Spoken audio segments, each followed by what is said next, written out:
저 얘기 듣다가 몇 가지 그게 부탁을 하겠습니다. 저 얘기 듣다가 그럴듯하면은 이거 해주세요.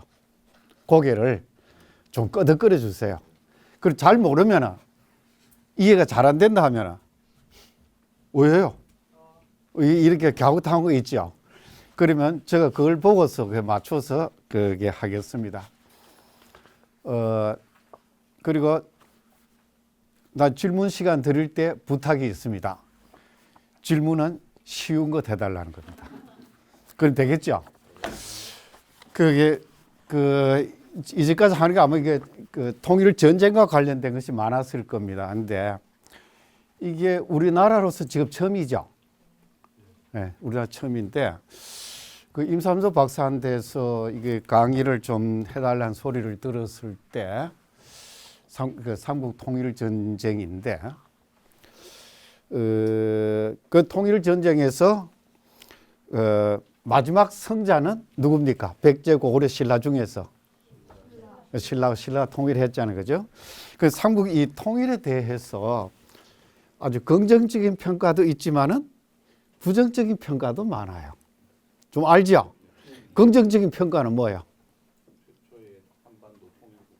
한반도 통일국가 띵동땡. 그 다음에 또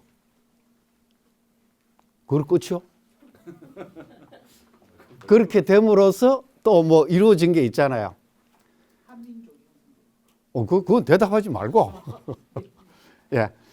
고구려 백제 신라가 어쨌든 하나로 통합이 됐잖아요. 그죠? 땅만 통합이 된 게 아니라 살고 있는 사람들도 통합이 됐죠. 이제 그게 한민족 형성에 이제 1차적인 큰 관문을 형성했습니다. 여기 플러스 또 뭐 있어요? 플러스 교육 안 배웠어요? 통일 문화, 신라 문화 플러스 백제 문화 플러스 고구려 문화가 이게 통합된 문화가 형성이 되어졌다. 이런 얘기를 많이 합니다. 그럼 그 가능할 수 있겠죠? 그 부정적인 평가는? 첫째, 또 크게 얘기했어요. 외세의 힘을 끌어들여서, 외세가 누구요? 당나라 외세의 꿈을 들어서 했다. 예. 그 다음에 또? 국토의 축소. 평양, 대동강 이남만 차지했으니 대다수의 고구려 땅은 놓쳐버렸다. 그것도 띵동땡. 그 다음에는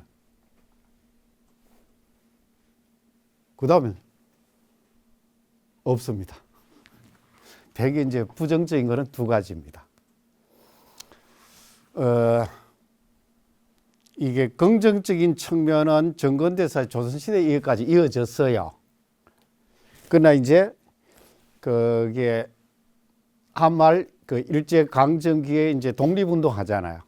독립운동하는 과정에서 이제 민족 정신을 함양하는 이런 속에서 이제 신라의 통일에 대한 아주 비판이 많이 들어갑니다. 대표적으로 비판한 분이 누구냐 하면은 유명한 독립운동가이시자 역사학자이기도 한 단재 신채호 선생님. 그래서 이제 김유신, 김춘추는 외세를 끌어들여서 동족을 나라를 멸망시킨 그런 장본이로 이제 아주 크게 비판을 하고 그 대신 누굴 이렇게 치키 올렸어요? 고구려 중에서도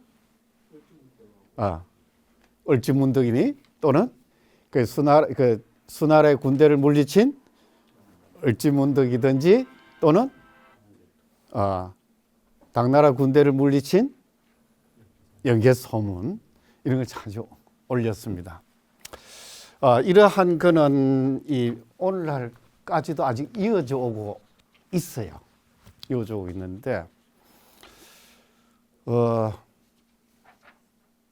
이제 역사적인 사건의 평가는 현재적인 관점에서 평가가 하나 있을 수 있고요.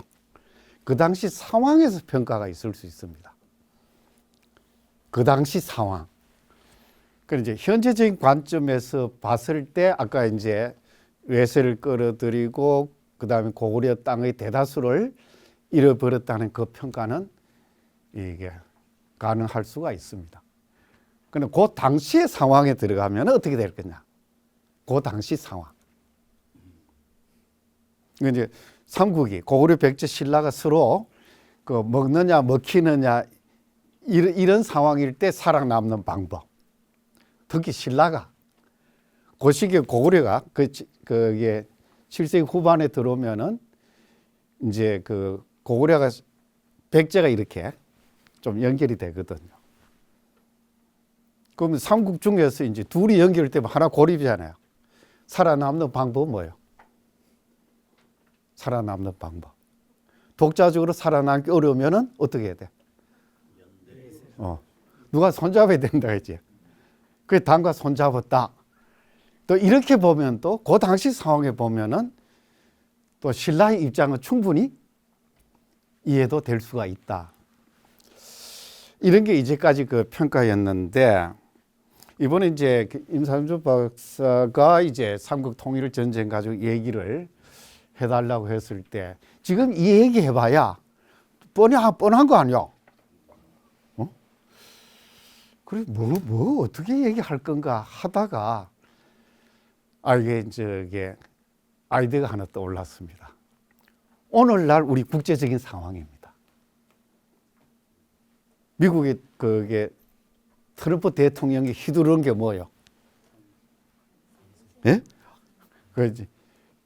그게 이제 관세로 대표되지는 그러니까 미국이라는 이 초강대국이 지금 힘을 휘두르는 거죠. 그 패권이라요. 패권 얘기 많이 들어봤죠. 영어로 헤게몬이라고 뭐 그리스어로 이래 쓴다고 하네요. 나 그리스어 모릅니다. 아는 분 있어요? 헤게모니아. 히랍 배웠어요? 아주 그 성경에서 히랍 모르면 안 되죠. 헤게모니아. 영어로 헤게모니 이거죠. 그냥 하는 그게 압도적인 힘으로 이게 헤게모니는 뭐가 밑에 깔려있냐니까 강한 힘입니다. 이거 없으면 안 되잖아요. 이거에서 압도적인 이게 이 패권을 오늘날 또 이 패권주의가 이 세계를 그냥 휘젓고 있는데 이런 패권주의는 오늘날만 있었느냐? 이쪽으로 생각이 돌아갔습니다. 그러면 6세기, 7세기 때에 한국 이때 이제 고대사입니다. 한국 고대에도 이런 이제 국제 관계에서는 패권이 없었을까 하다가 이제 떠오른 게 한나라, 수나라, 당나라였습니다. 이 한나라를 알죠? 한무제 알죠? 이 이제 한나라의 엄청난 영토를 확보하고 강력한 황제권을 확립했잖아요. 이 한무제가 누구를 쳤어요? 우리나라에? 구체적으로는 고조선 중에서도 어느 조선? 위만조선을 쳤잖아요.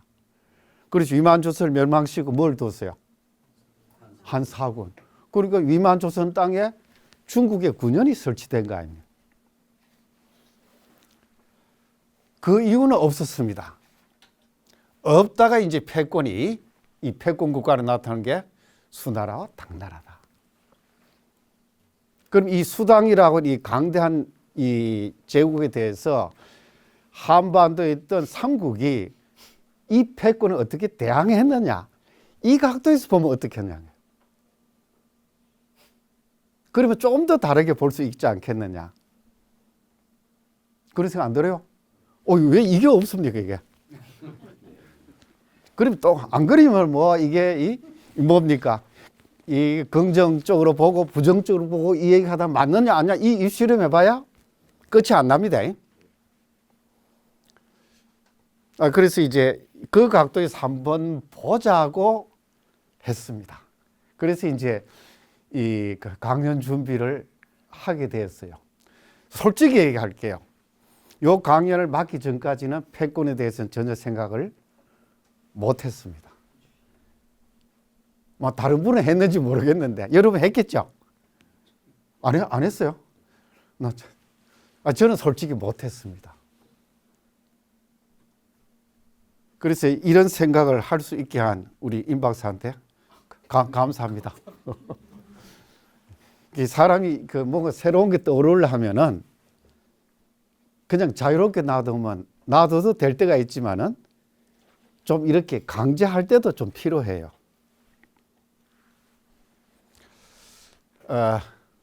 그게 결과적으로 고구려, 신라, 그 다음에 마지막 있나 발해 있죠. 이까지를 다 연결시켜 보면은 결국은 수와 당이라는 거대한 중국 이 통일 제국의 거대한 패권을 좌절시킨 역사다. 좌절시킨 역사다. 이렇게 정리가 가능하다는 겁니다. 같이 한번 정리해 볼까요?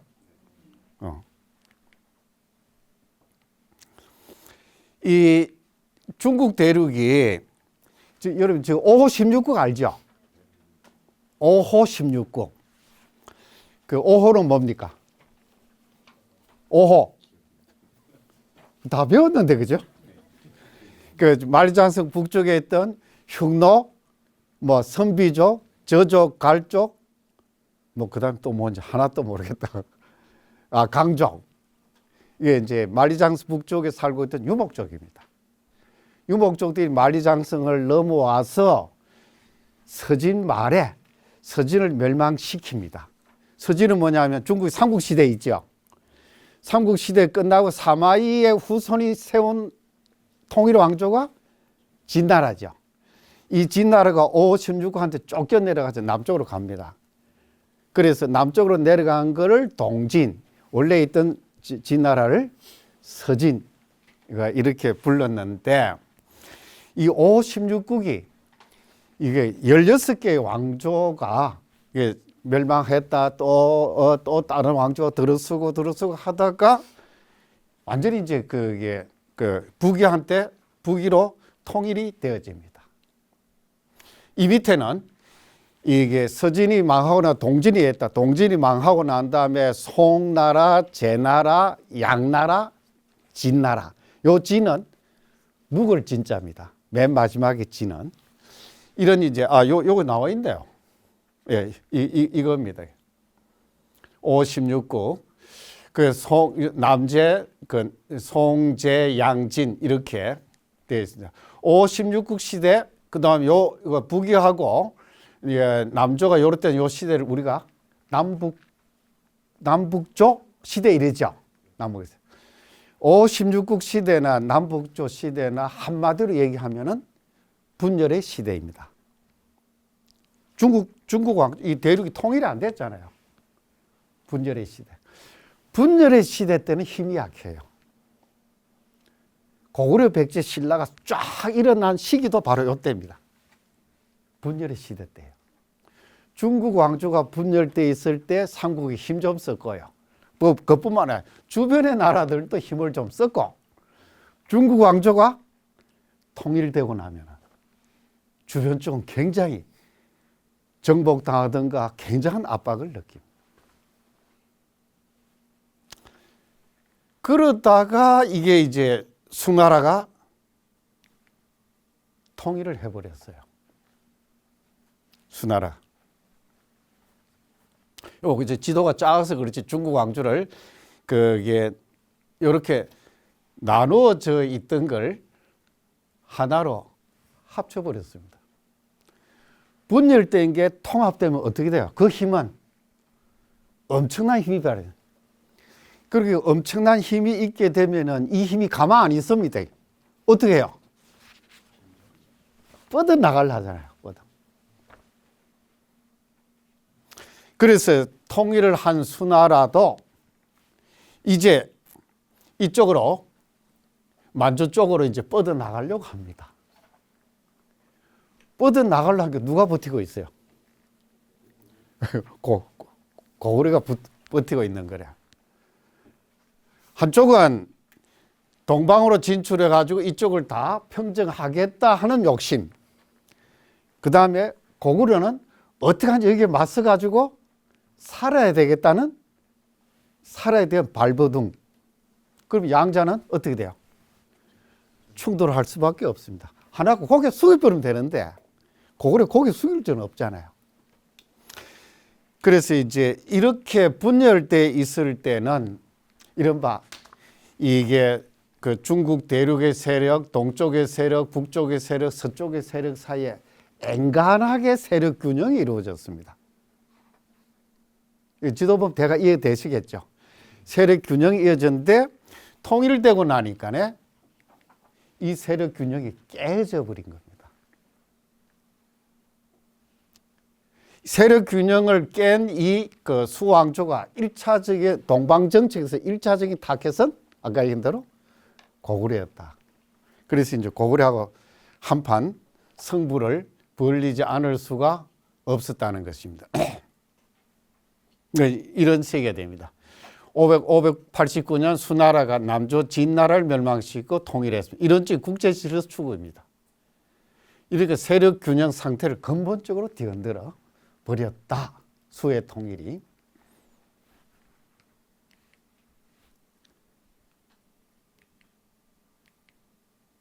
그래서 나온 게 이제 수나라하고 고구려의 싸움입니다.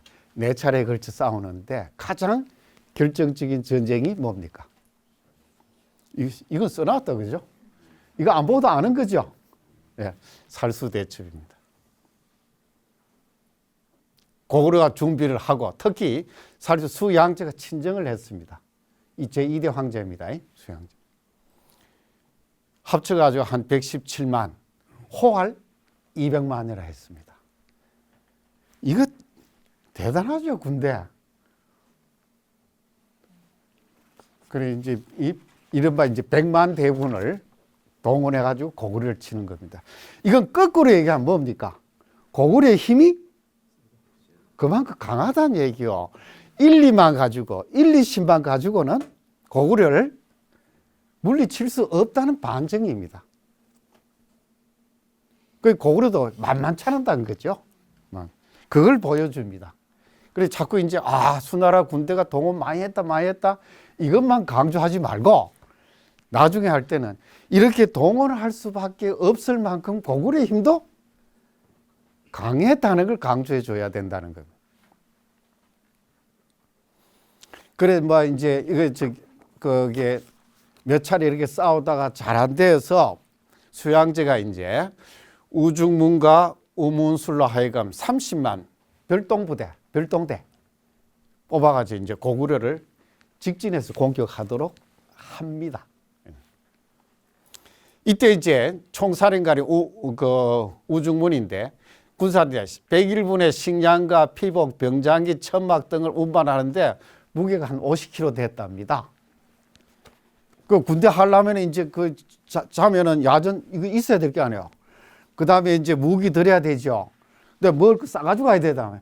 대개는 뒤에 그 군대가 하면 싸움 부대 나가지만 뒤에 치중이 있죠. 보급부대 따르잖아요.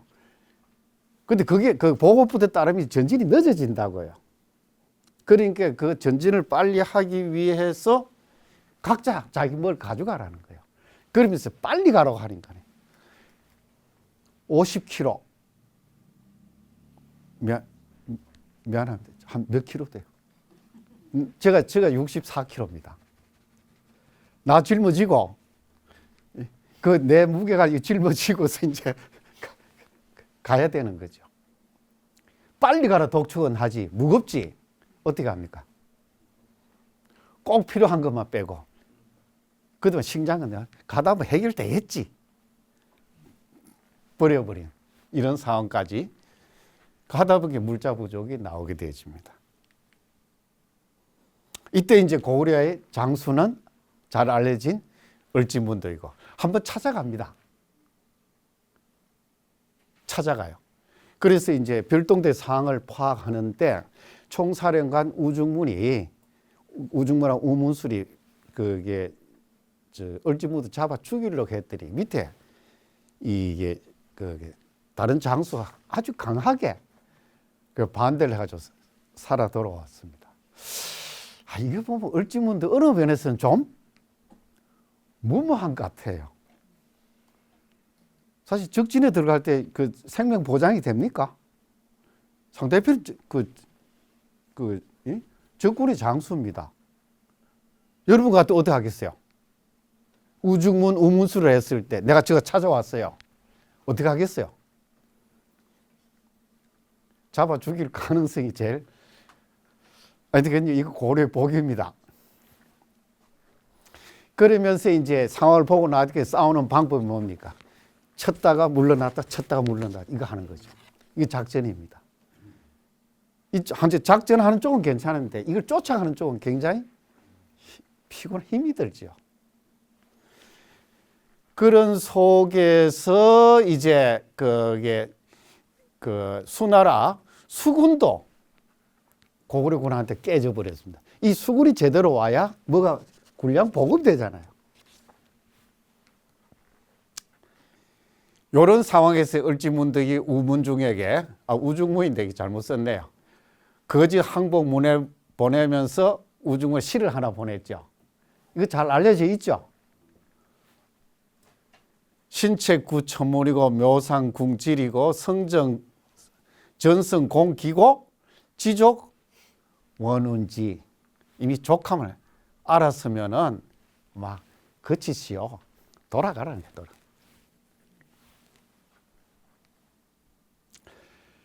이 수나라 군대는 진퇴양난입니다. 전진하려고 하니 고구려군이 맞고, 후퇴하려니 또 이게 별동대 특명을 받았단 말이에요. 그러다 어쩔 수 없이 후퇴를 해가지고 살수에 이르렀을 때 고구려군이 기다렸다는 듯이 뒤를 이렇게 쳐서 대승을 거두었다. 이런 기록도 나옵니다. 2,700여 명에 불과하다. 여기서 살수 대첩. 이건 잘 알려져 있죠. 살수대. 고구려 공격에서 실패하게 됨으로써 사실은 이 수나라의 패권은 완전히 좌절되어 버렸습니다. 그 후에 또 수양제 몇 번 치려하다 안 되고 마지막에는 피살당합니다. 그래서 고구려 망해버려요. 수나라가 망해버려요. 그 수나라 망하는데 큰 기여를 한 나라가 고구려입니다. 이건 전부 다 상상도입니다. 이 정도 하면 을지문덕이 좀 지혜롭고도 용기 있어 보여요. 이 사람은 욕심.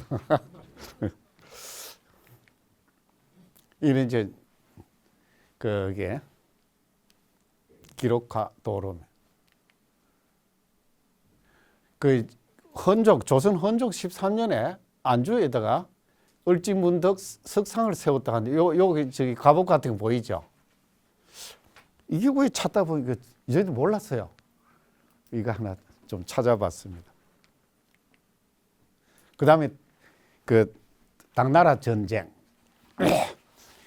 이게 수양제가 친정을 했다가 실패하고 나서 얼마 있다가 수나라는 망하고 당나라가 들었습니다. 이 당을 건국한 사람이 이연, 당 고조지, 그죠? 그 다음에 이대야 황제가 누굽니까? 당태조. 이름은 이세민.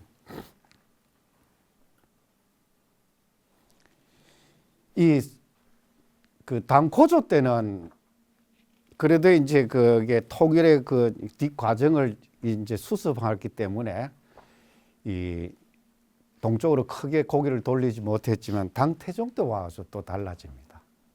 역시 이제 동방 정책을 강력하게 추진합니다. 그 과정 속에서 하나 나온 게 경관을 허물라고 하는데, 이 경관이라는 것은 고구려가 수나라의 전쟁에서 이제 그게 승리를 했잖아요. 전선 기념탑인데 이걸 허물으라 그래요. 그런데 고구려는 자존심은 상하지만 허물렸습니다. 가능하면 어떤 면은 좀 충돌을 안 하려고 하는 거죠. 그러면서도 당의 위협에 대해서 천리장성을 쌓았습니다. 쌓고.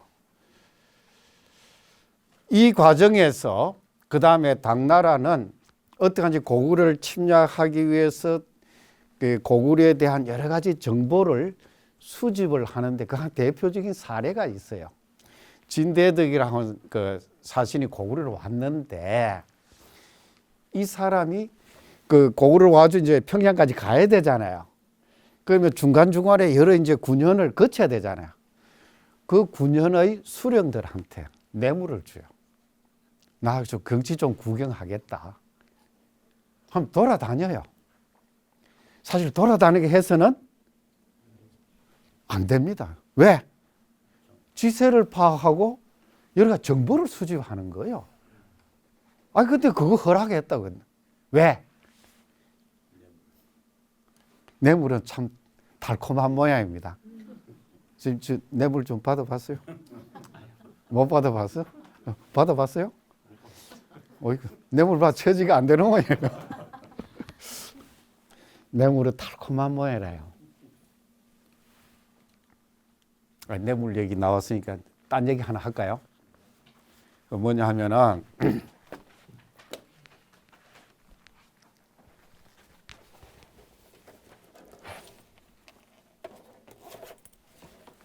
뇌물 중에 제일 좋은 물이 제일 좋은 뇌물입니다.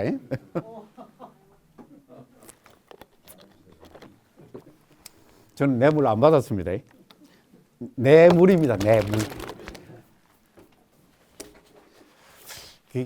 인간의 그 심성을 가장 그 본질적으로 나타내는 하나의 그 이야기라고 생각되는데, 당 현종 알죠? 당 현종의 황후가 누구요? 양귀비. 다 알죠? 그 다음에 그 재상 이름 모르겠어요. 요 세 사람이 만났대요. 근데 요 얘기를 들은 거는 내가 이제 그 군대 있을 때 어느 쪽 출세해서 공군 장교입니다. 중위로 제대했지만은 그 공군에 그게 장교로 있을 때 충남대학에 그 가서 국문과 교수한테 들은 얘기요. 인간의 그게 본성을 잘 드러내는 것 같은데 이 세 사람이 만났는데 그 당 현종이 어느 날 큰 나무 밑에서 앉아가지고 이 셋이 앉아서 이런 얘기를 제안을 합니다. 지금부터 자기 마음속에 있는 솔직하게 자기 마음속을 얘기해라. 그래 하면은 나무가 흔들릴 거고, 그리고 흔들리지 않으면은 족치겠다. 그 세심한테 끝발이 누가 제일 낮아요? 재상이 제일 낮지. 그 재상이 뭐라 했겠어요? 솔직하게 얘기해라 했어요. 재상이 뭐라 얘기했겠어요? 안 떠올라요? 이런 얘기입니다. 폐하, 저는 1인 지하에 만인 지상의 몸입니다. 맞죠? 그래도 가끔 폐하가 앉은 자리에 앉고 싶은 생각이 문득 납니다. 반역이죠? 그 나무가 흔들렸어요. 그 이제 처벌을 면했습니다. 그 두 번째 차례가 누구요? 양귀비 뭐라 했겠어요? 네? 양귀비는 뭐라 했겠어요?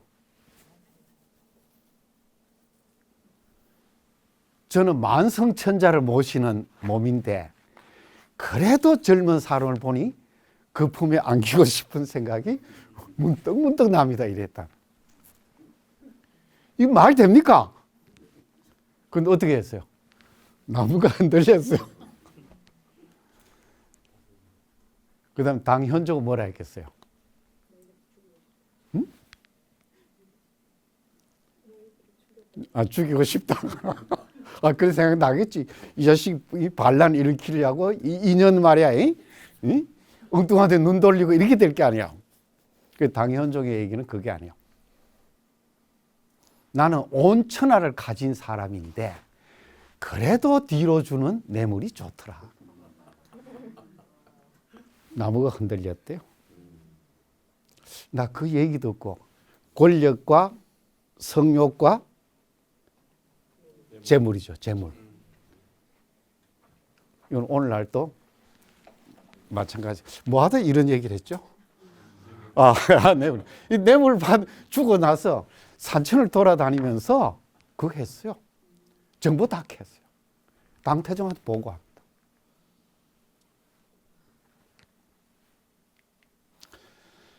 요 시기에 고구려에서 어떤 변화가 일어났냐? 영계소문 알죠? 영계소문이 이른바 쿠데타를 일으켰습니다. 성공한 쿠데타입니다. 실패하면 어떻게 돼요? 실패하면 그거 없습니다. 봐주는 게 없어요. 쿠데타는 그렇습니다. 쿠데타는 이기면 잡는 거고 지면은 죽습니다. 이건 예나 지금이랑 마찬가지요.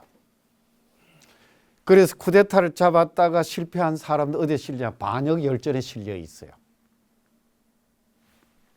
영계소문은 성공을 했습니다. 원래 이제 영계소문인데 이 중국 쪽에서는 천 또는 전으로 많이 나와요. 왜 그런지 피휘 때문에. 당고조 이름이 이연 아닙니까? 연자 피해가 피휘 알죠? 그 국왕의 이름을 함부로 쓰면 안 되니까 그걸 피해서 다른 글자를 쓰든가 획을 달리하 쓰든가 하는 게 피휘라 합니다. 우리도 이제 그게 그렇게 안 하더라도 그게 이런 게 있죠. 나 아버지 이름이 뭐야? 이러면은 뭐라 합니까? 누구입니다. 이래 안 하죠. 뭐 이자 김자 뭐 석자입니다. 뭐 이렇게 피입니다. 그러다가 이제 640년에 정변을 일으켜서 보장왕을 세우고 실권자가 되어집니다. 그리고 신라에 대해서 강경책인데 강경책. 그리고 당나라에 대해서도 강경책을 쓰게 되어집니다. 그 전에 당태종도 아주 국력이 아주 이렇게 이게 이제 크게 되어졌는데 고구려가 당나라에 이제 고분고주라고 되더니까네 결국은 두 나라의 사이의 싸움은 피할 수가 없게 되어졌다. 어떠세요? 연계소문 같아요? 때론 뭐 개소문, 개금 뭐 일본 서기에는 일본 자료 이리가수미 뭐 이렇게도 나옵니다. 이름이 요거 아마 썼을 거예요. 이리가수미 당태종. 그래서 645년에 당태종이 직접 고구려를 공격합니다. 이걸 친정이라 합니다. 친정. 총사령관은 이세적입니다. 원래 이세적인데 당태종 이름이 뭐요? 이세민. 그 세가 저촉이 되잖아요. 그래서 세자를 빼고 이적. 이건 중국 사람 아닙니다. 이것도 저기 유목적 계통입니다. 나중에 이제 당나라 항복에 와서 이제 이세적이 됐는데, 그래서 이제 그게 이런 해가지고 이제 공격을 쭉 해옵니다. 쭉 해오는데, 그러다가 604 6월 22일에 이 마지막으로 이제 고구려를 공격하는데 어떤 길로 갈까 하다가 이제 안시성 쪽으로 진군로를 잡았습니다. 이렇게 잡으니까네 고구려 중앙정부에서도 그 연계소문이죠. 이것이 고연수와 고혜진을 보내서 15만의 군대를 거느리고 안시성을 구원하게 합니다. 근데 이 사실 고구려 땅은 산악이 많잖아요. 그 산성이 많아요. 그 전쟁을 하려면 이런 지형을 잘 이용해서 해야 되는데 평지전을 해버렸어요. 평지전 누가 잘하느냐? 이 당나라가 잘해요. 15만의 군대가 깨졌습니다. 살아남은 군사 한 3만 6천여 명을 거느리고 이 둘이 고구려에 항복해버립니다. 고구려 항복한 게 아니라 당나라에 항복을 해버려. 그 앞잡이가 돼요. 사실 전쟁에 나가서 싸워 이기면 되겠지만 졌을 경우에 선택의 방법은 두 개죠. 하나는 죽느냐? 살려면 어떻게 돼? 고개 퍽 숙여야 돼, 이거. 내가 장수한테 나갔을 때 패배하면 어떻게 할까? 과연 이렇게 할 수 있을까? 잘 모르겠어요. 오늘은 대답 안 합니다.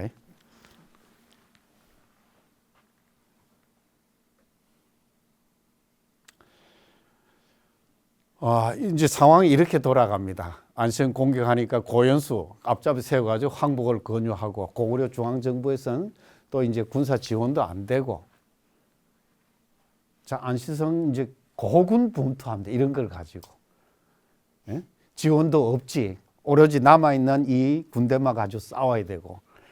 당나라는 우수한 무기를 가지고 공격해 오고. 여기 이제 포격, 큰 돌을 벌려나는 투석기.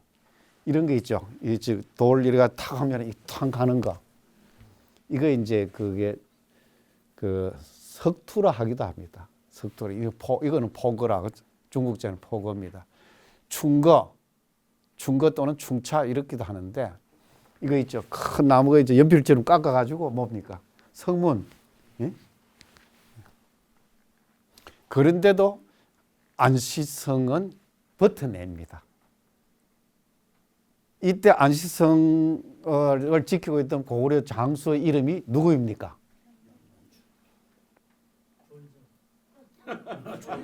누구? 조인성.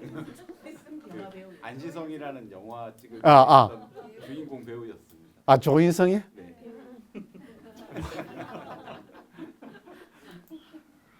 역사는 그래가.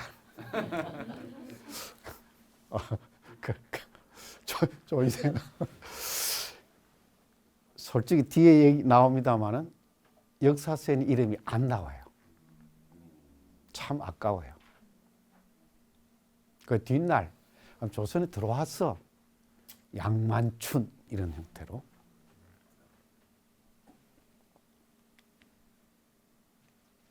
안 무너지니까 이제 성을 공격하기 위해서는 이게 밑에서 공격하기 힘들잖아요.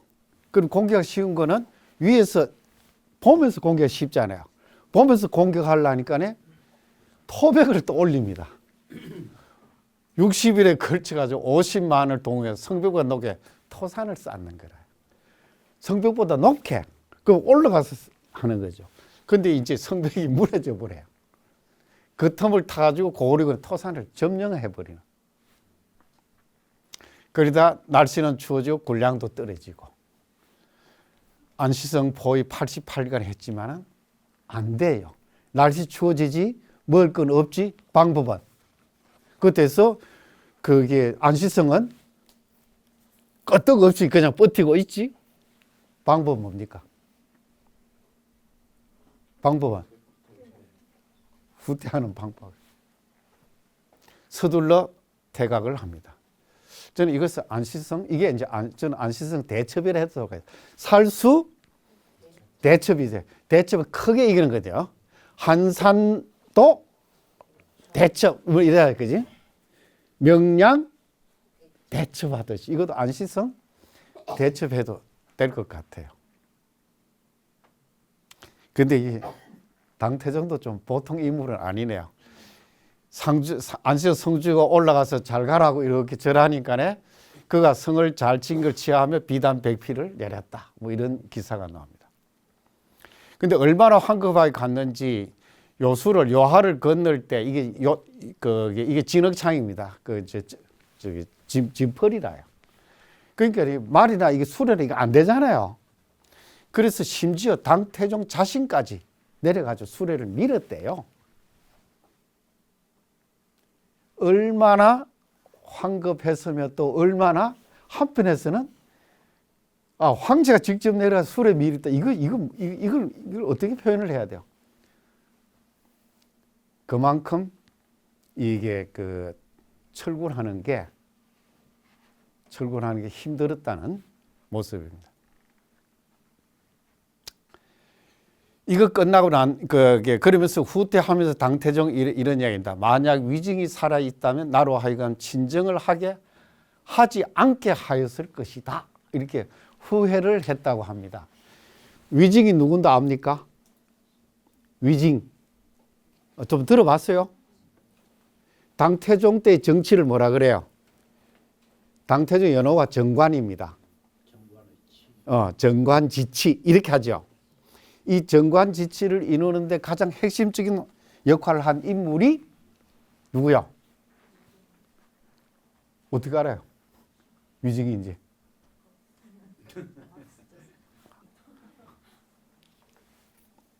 이제 이 당태종이 참 비범한 인물이요. 뭐냐 하면은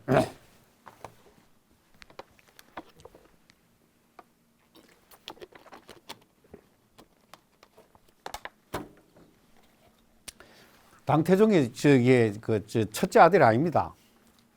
건성이라고 맏아들이 태자요. 당태종 둘째인데 위징은 건성파입니다. 태자 건성파요. 그래서 건성한테 뭘 권하냐면 위징이 뭘 권하냐면 세민을 죽여라 합니다. 앞으로 그 위험한 인물이 세민을 죽여라 그래요. 건성이 죽였어야 돼요. 그럼 자기가 황제가 될 텐데 안 죽였어요. 나중에 이제 그게 당태종이 쿠데타 일으키지 않습니까? 그래서 건성 죽이고 아버지로부터 황제를 빼앗아 가지고 황제가 됐죠. 황제가 되고 난 다음에 이제 손볼 사람들 많을 게 아니요. 제 1차 손볼 사람이 누구요? 위직이지. 근데 당태종 위직을 안 죽여. 자기 사람으로 받아들입니다. 자기 사람. 그 꼬장꼬장하고 또 할 소리, 못할 소리 다 할 수 있는 이런 그런 인물이었고 당태종이 그런 인물을 받아들인 겁니다. 그래서 정관지치가 이루어졌다고 그래요. 그런데 위징이 당태종보다 640이니까 할 때 먼저 이때는 아마 죽었어요. 그래서 후회하면서 한 말이 이겁니다. 만약 위징이 살아 있었다면 친정하지 못하게 했을 거다. 위징이 분명히 나를 말렸을 거다. 중국 황제 치고 당태종 여기 와서 이렇게 창피당할지 생각이나 했겠어요? 얼마나 창피스러워요. 지가 내려가서 마지막에는 수레로 밀어야 되고 그 진흙창 속에서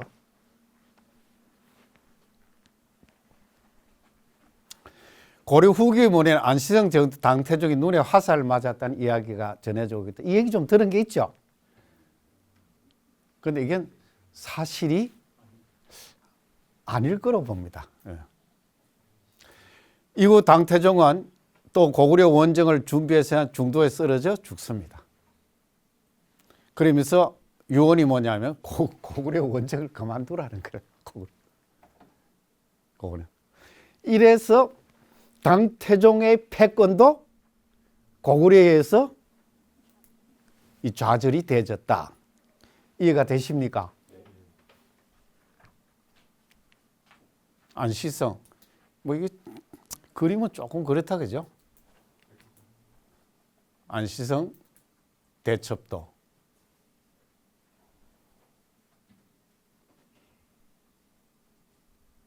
이게 이제 당이 쌓은 토산 아닙니까? 토산.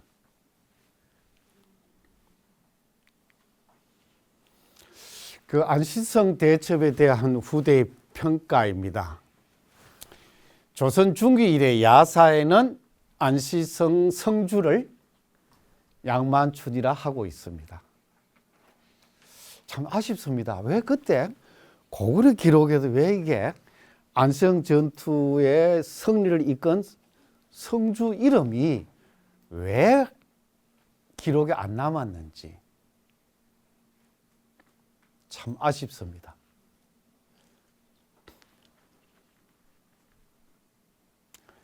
그 다음에 안시성 성주에 대한 김부식 알죠? 삼국사기를 쓴 김부식의 이렇게 뒤에 노나울레가 평을 한 게 있습니다. 당나라 태종은 뛰어나고 총명하며 세상에 드문 임금이다. 난을 다스린 것은 탕왕, 무왕 알죠? 중국이 그 언나라, 주나라 탕왕과 주나라, 무왕의 견줄만 하고 다스림을 이룬 것은 성왕과 강왕과 비슷하다. 이게 주나라 때입니다. 군사를 쓰는데 이래서는 기이한 책략을 내는 것에 끝이 없고 향하는 곳에 적수가 없었는데 동방을 정벌하는 일에 안시성에서 패하였으니 요 앞까지 보면은 이건 뭐 대적할 적 하나도 없죠. 그런데 동방을 정벌한 일에 안시성에서 패하였으니 그 성주는 호걸이요 비상한 인물이라 할 수 있다. 안시성 성주를 이제 이렇게 보면 호걸이다. 영웅 호걸. 그러나 사기에서 그 성명을 전하지 않으니 양자가 말한 바 제 나라와 노나라의 대신이 사기에 그 이름을 전하지 않는다고 한 것과 다름이 없다. 매우 애석한 일이다. 김부식 때까지도 안시성 성주, 안시성 최고 사령관의 누구인지를 이름을 알 수 없었다는 것입니다. 뛰어난 인물로 호걸이요 비상한 인물인데 이름을 알 수가 없다. 그래서 매우 애석하다. 이후 고려와 조선의 사대부들도 당태종의 침략을 물리친 안시성 전투의 승리를 크게 자랑합니다. 이건 양만춘.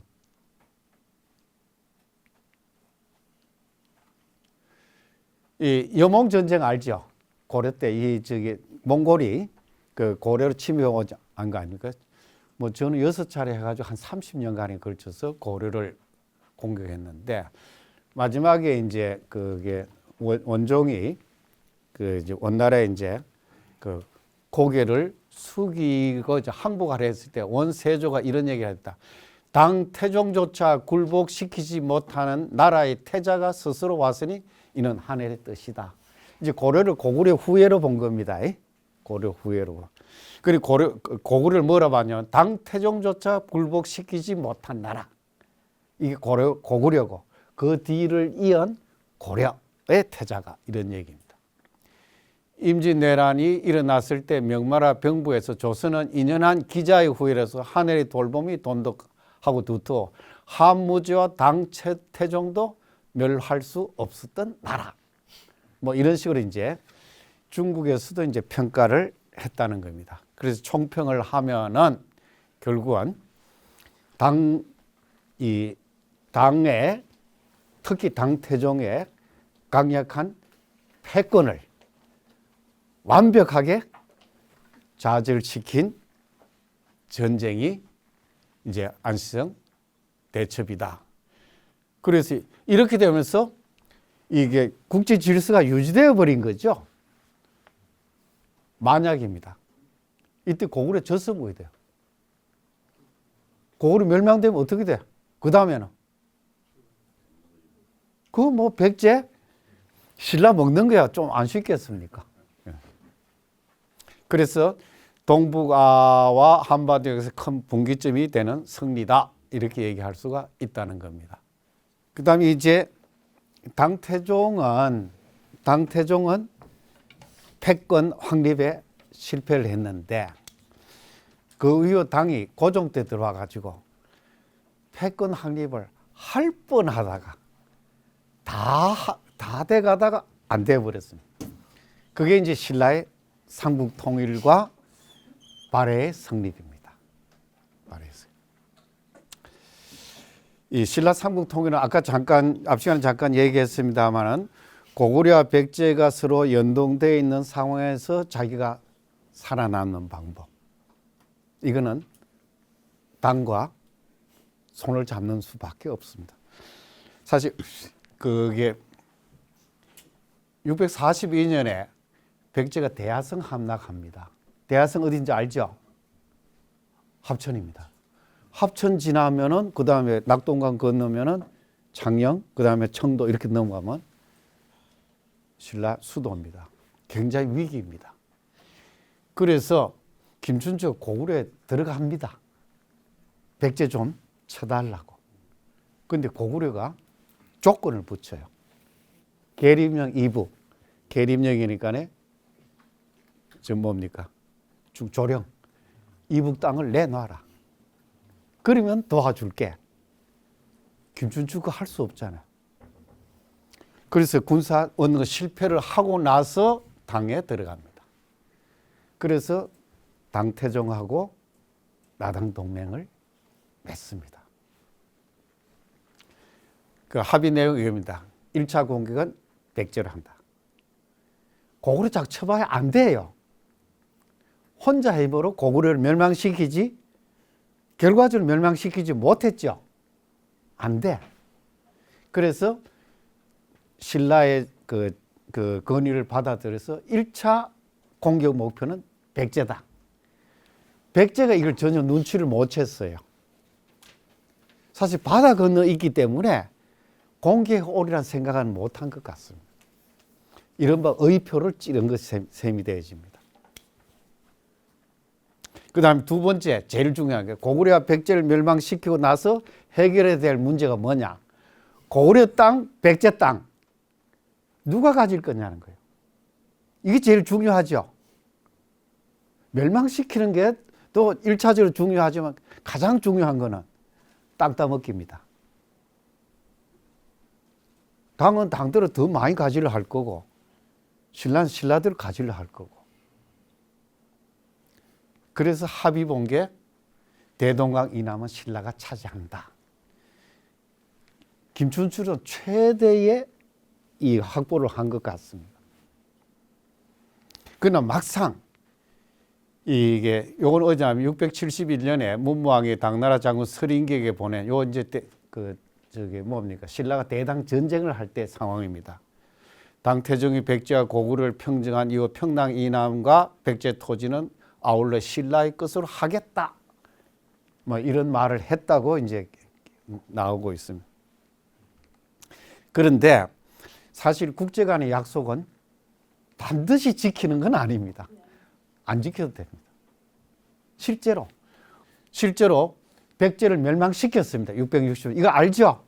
그래서 이제 그게 신라하고 백제 사이에 일어났던 가장 큰 전투가 황산벌 전투. 그래서 이제 백제 장군은 계백이다. 다 아는 거 압니다. 그래서 근데 이렇게 가지고 당나라 포위를 했는데 참 이게 이제 안 될 집안 이래 돼요. 사비성을 포위하니까 의정왕 웅진성으로 피난했는데 사비성에서 둘째 아들 태가 지가 왕이 올라버렸어요. 그럼 왜 돼요? 왕이 둘아니요. 이거 안 될 집안은 이래 돼.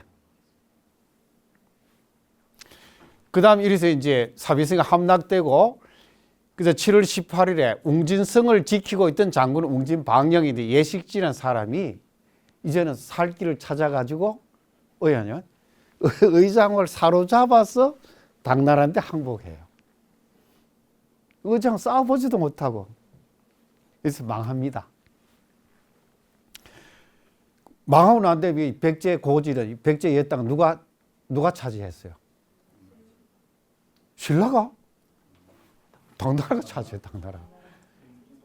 사실 이게 백제한테 신라한테 줘야 될 게 아니야. 약속대로 하면 입싹 닦아버린 거죠. 규벌포 전투하고 이제 황산벌 얘기입니다. 계백. 이제 그 부여 삼충사에 가면은 성충, 흥수, 계백 이렇게 세 사람을 모셔 놓은 삼충사가 있습니다. 그 다음에 이제 백제 멸망시키고 나서 이제 고구려를 멸망시키는데 그때가 668년입니다. 최고 사령관은 이적입니다. 이세적 나왔죠? 네, 이적. 이럴 때 신라도 이제 군대 동원하는데 문무왕이 직접 요때는 태종 무이랑이 돌아가셨고 문무왕이 그 백제를 멸망시킬 때는 태종 무이랑입니다. 백제를 멸망시킬 때는 그러나 그리고 나서 이듬해 돌아가시고 그 다음에 태자 범민이 왕이 된 게 문무왕입니다. 그 문무왕이 668년에 이 친히 군대를 거느리고 고구려 원정에 났습니다. 이때 김유신이 왕도에 남아 있습니다. 풍병에 걸렸다 하네요. 김유신도 풍병에 걸리네요. 그래서 전 농담 삼아 질병을 얘기할 때 질병이 뭡니까? 질병을 얘기할 때 서무자로 합니다. 질병이란 남녀, 노소, 빈부, 귀천, 동서, 고금, 16자네. 연월, 일시, 사상, 종교를 가리지 않는다. 누구나 다 걸립니다. 근데 차이가 뭐냐면 치료는 차이가 있어요. 요게 고약해. 걸린 거 다 걸립니다. 대재벌의 회장도 걸리고 그게 뭡니까? 노숙하는 사람도 다 걸려요. 차이는 치료의 차이라. 김유신도 풍병에 걸려서 참가하지 못하고 왕도를 지키는데요. 중요한 거는 왕도 지키는 게 굉장히 중요합니다. 국왕이 수도를 떠나잖아요. 이 왕도 누가 지켜야 돼? 가장 믿을 만한 사람이 지켜야 돼요. 이건 오늘날도 마찬가지입니다. 안 그래요? 대통령이 밖에 나가면은 누가 중심 잡고 지켜야 돼? 대개 이제 비서실장이나 그러대요. 총리도 있지만은. 그래서 이제 당군과 고구려 군대가 이래가지고 이제 668년 9월 20일에 평양성을 포위합니다. 이때 포위할 때 참 재밌는 거는 연개소문의 맏아들이 연남생입니다. 그 다음에 이제 둘째 아들, 셋째 아들이 연남산, 그러니까 연남건 이렇게 되어 있는데 연개소문이 죽고 나서 그 맏아들 연남생이 그 지위를 이어받았는데 둘째 동생, 둘째 셋째가 치가지고 연남생을 쫓아냅니다. 연남생이 당나라에 항복해요. 나중에 고구려 칠 때 앞장서 나옵니다.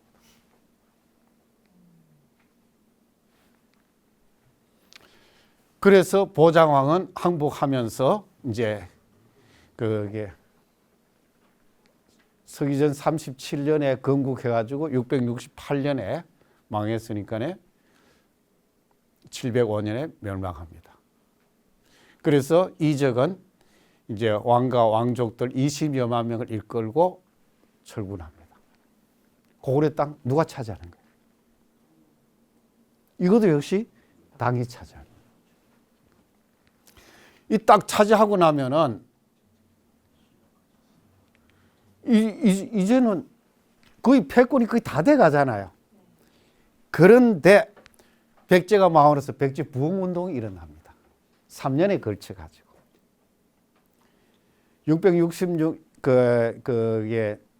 6년에 망했는데 그 다음에 661년 9월부터 해가지고 664년까지 3년 동안 백제 부흥군이 일어납니다.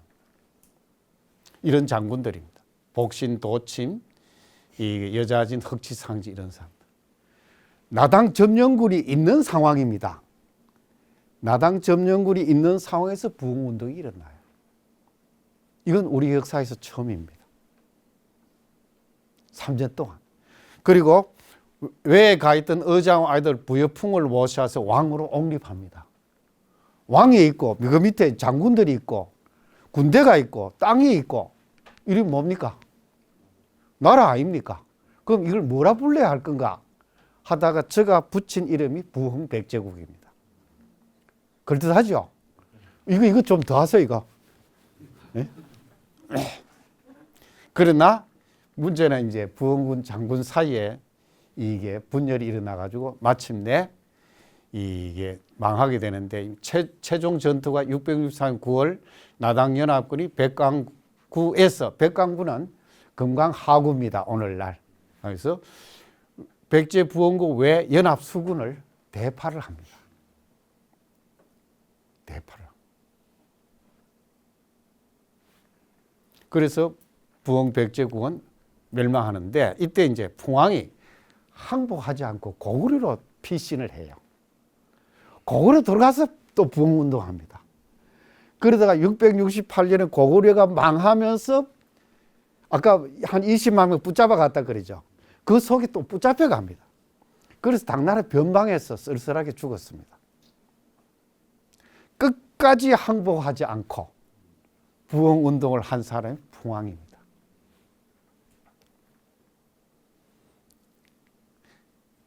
그래서 이제 부여 은산 그 별신당에 예, 이제 그 복신장구가 토진대사가 이렇게 이제 그 모셔져 있습니다. 그다음에 고구려가 망하고 나서는 역시 또 부흥운동이 일어납니다. 그 부흥운동의 핵심 역할을 한 사람이 건모잠인데, 그러나 건모잠은 이게 670년 6월 달에 이제 그게 부흥군을 일으켜 가지고 연정토의 아들 안성을 맞아서 왕으로 삼았습니다.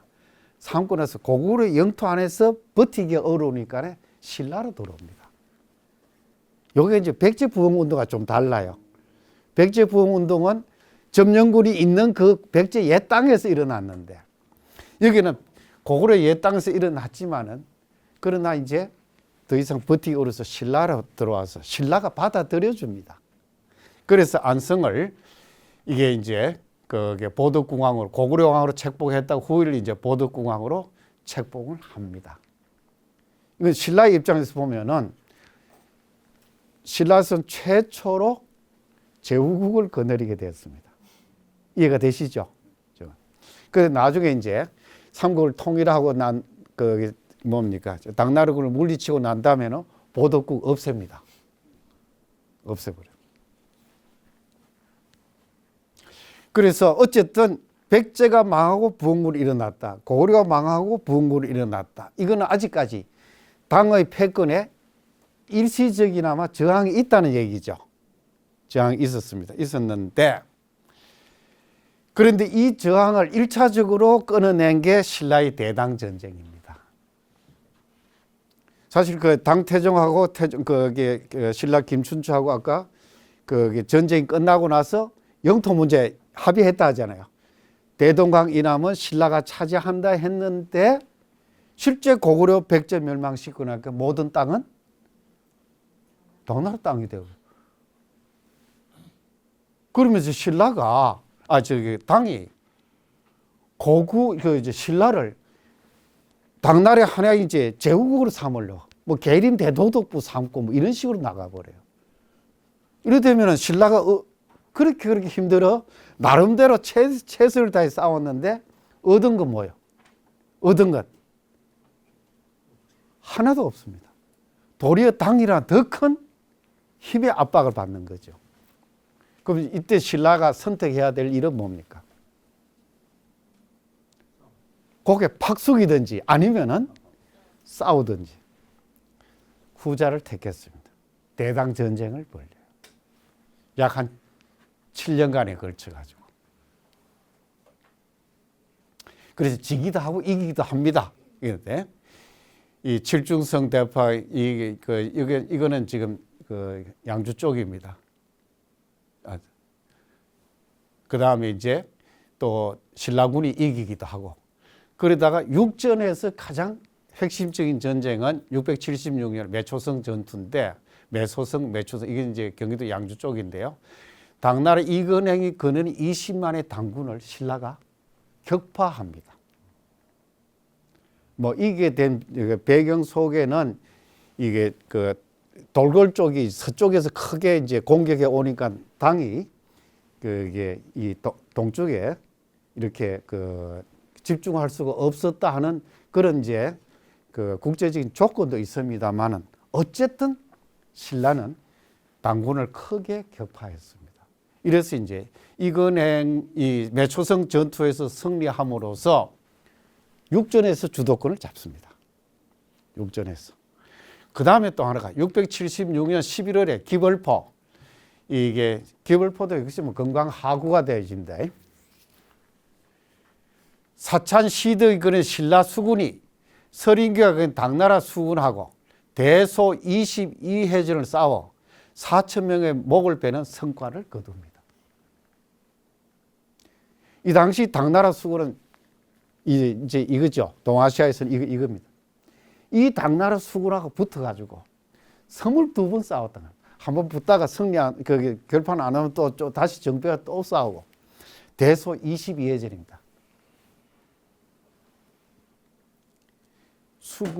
수전에서도 이제 승기를 잡습니다. 근데 이걸 보면서 어떤 생각을 하냐면은 우리나라 해전사에서 가장 뛰어난 해전은 이순신 장군의 뭡니까? 한산대첩에서 명량 이런 거 다 있잖아요. 그죠? 그 다음 두 번째로 해전사에서 뛰어난 그게 승리는 사탄 시덕의 승리, 이걸 들어야 되지 않을까 생각을 합니다. 이거 잘 안 들어봤죠? 그 해군 사관학교에도 이걸 이제 알고서 교육을 한답니다. 근데 나도 이제 대사 교관한테 한번 이거 좀 가르쳐야 된다고 하는 생각으로 전화를 했더니 뭐 그건 저 익히 알고 있어요. 사실 그 당시 최대의 수군을 가지고 있던 당나라를 수군하고 22회전을 싸워서 승리를 했다. 이거 대단하잖아요.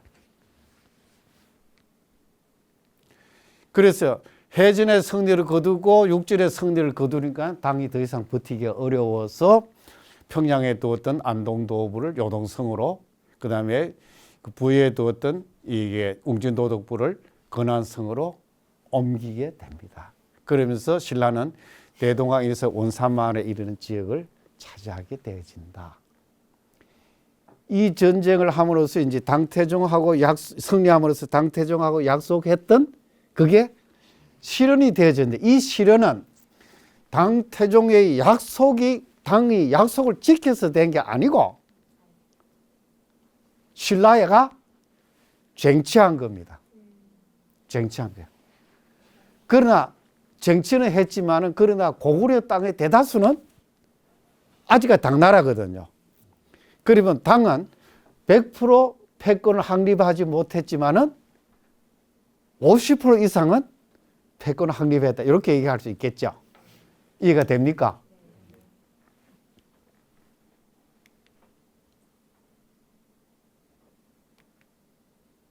기벌포 해전, 대소 22회전을 싸웠다. 이런 당나라의 패권의 좌절을 시켰다 하는 게 그게 하나는 그 연관해서 봤을 때 나당 동맹의 역사적 의미하고, 그 다음에 요거 몇 가지 나눠볼 수 있는 게, 나당 동맹의 역사적 의미는 이것입니다. 당이 독자적으로 고구려를 멸망시키지 못했다. 이건 맞죠? 독자를 멸망시켰으면 나당 동맹 필요 없을 게 아니야. 그 다음에 이제 신라도 독자적으로 고구려와 백제를 멸망시킬 수 없었다. 이걸 멸망시킬 수 있는 방법은 당도 신라가 필요했고 신라도 당이 필요했다. 그래서 나당 동맹이 맺어졌다. 이렇게. 그 다음에 부흥 백제군 아까 잠깐 언급을 했습니다만, 백제가 막 고구려가 망했지만은, 그러나 다시 이제 이걸 일으키려는 운동이 일어났다는 것. 비록 기간은 짧았지만은,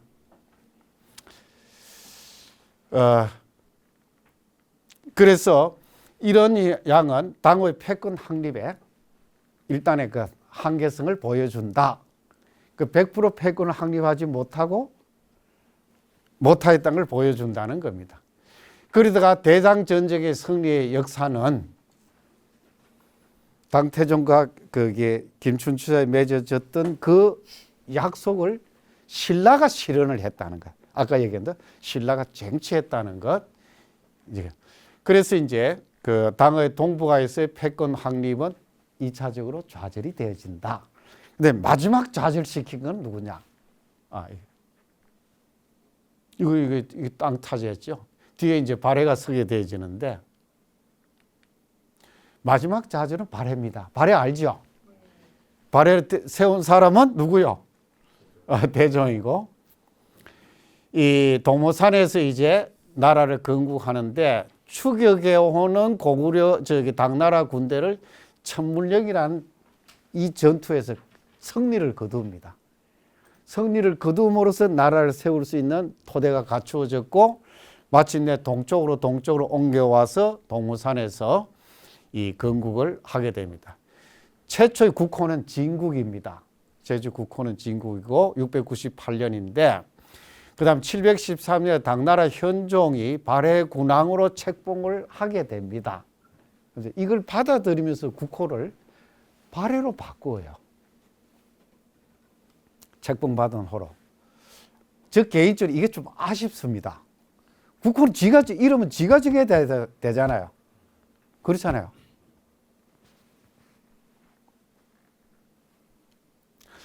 그러나 이런 이제 발해군항이라는 이 책봉호를 국호로 삼았지만은 그러나 발해는 이 천불령 전투가 여기 있네요. 발해는 사실 황제국 체제입니다. 전식의 독자적인 연호와 시호를 사용합니다. 연호 알죠? 이 중국적 천하 질서 속에는 이게 그게 책력을 달력을 반포할 수 있는 권한은 황제가 갖고 있습니다. 그래서 이제 그게 따라서 이제 그 연호를 해가지고 이제 그 연호를 계산을 하게 되어지는데, 시호는 아시다시피 이제 그 왕이 죽으면 죽은 후에 올리는 존호 아닙니까, 그죠? 그런데 이게 발해는 독자적인 연호를 사용을 합니다. 중국적 질서 속에서 독자적인 연호는 사용할 수가 없습니다. 중국 황제 제후국 있잖아요. 제후국은 연호가 그게 못 써요. 그 다음에 또 황상인이 황훈이 하는 이런 황자 들어가는 것. 이것 제국에는 쓸 수 없는 이런 표현들입니다.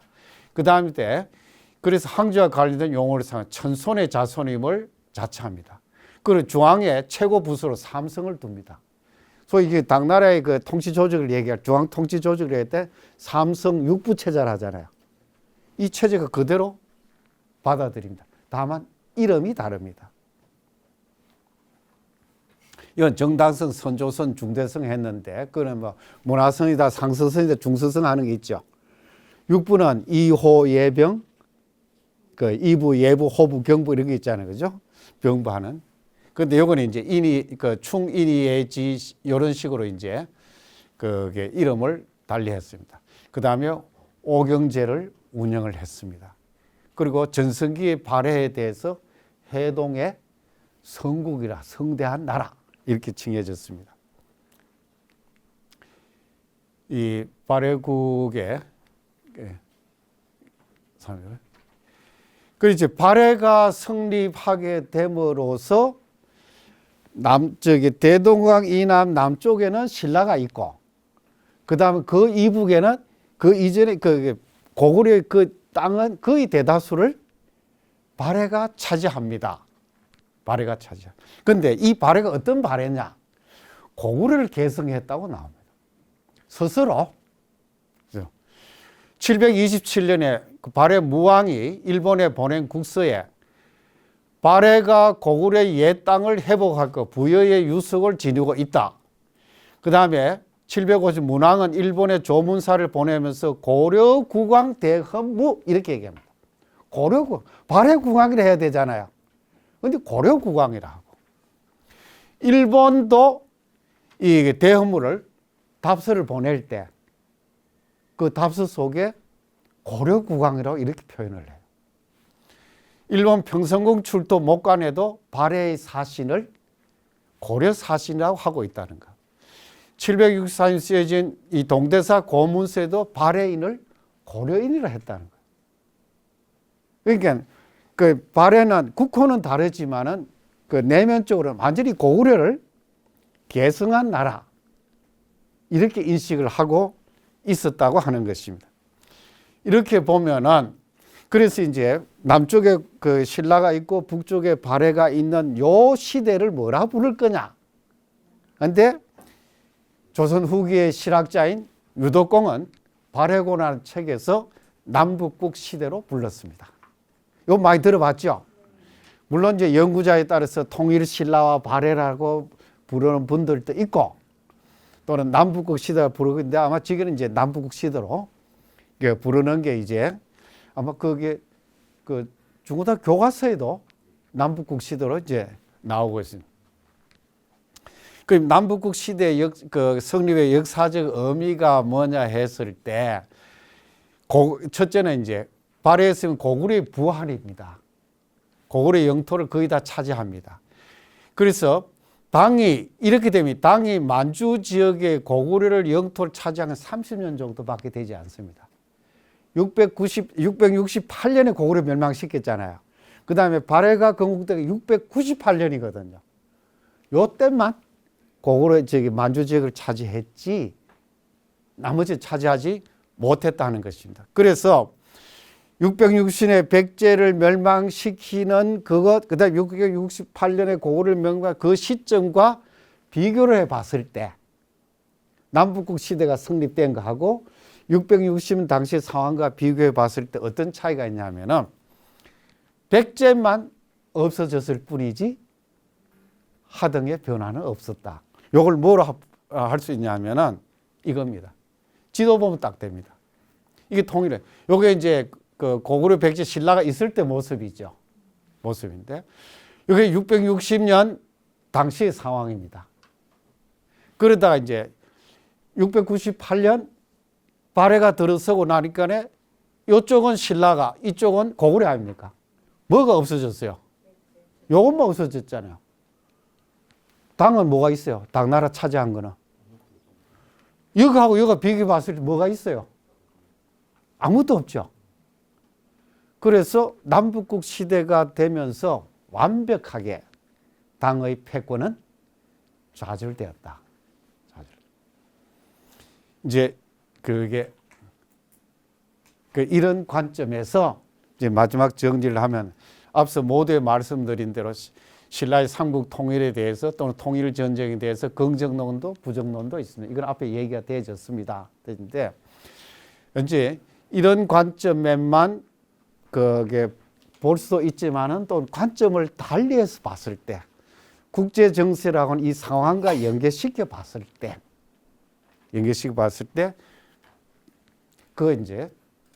그 관점을 패권하고 패권에 저항했다는 그런 관점에서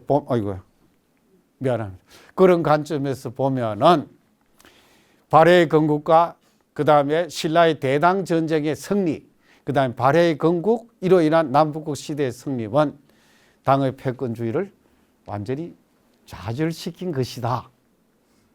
이렇게 이제 그 총정리를 할 수 있을 것 같습니다.